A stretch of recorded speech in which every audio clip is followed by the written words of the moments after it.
Saudara, ratusan narapidana atau warga binaan di rumah tahanan kelas 2B Aceh Besar belum menjalani vaksinasi COVID-19. Hingga kini, pihak rumah tahanan kelas 2B Aceh Besar masih berkoordinasi dengan dinas terkait agar penghuni rutan bersedia menjalani vaksinasi. Kepala Rumah Tahanan Kelas 2B Aceh Besar Bambang Waluyo mengatakan sejumlah sosialisasi terkait keamanan dan juga kehalalan vaksin telah dilakukan pihaknya bersama dinas terkait. Hal ini bertujuan agar para penghuni rutan bersedia untuk menjalani vaksinasi. Sebelumnya memang sejumlah penghuni rutan enggan untuk menjalani vaksinasi COVID-19. Hal ini disampaikan narapidana melalui pernyataan tertulis kepada pihak Rumah Tahanan Kelas 2B Aceh Besar. Sementara itu sebanyak 56 pegawai di rutan ini telah menjalani vaksinasi baik tahap pertama maupun tahap kedua.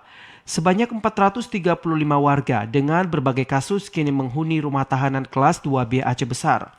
Mereka terdiri dari 357 narapidana atau yang tengah menjalani masa hukuman, sementara sisanya merupakan tahanan titipan yang masih menjalani proses hukum.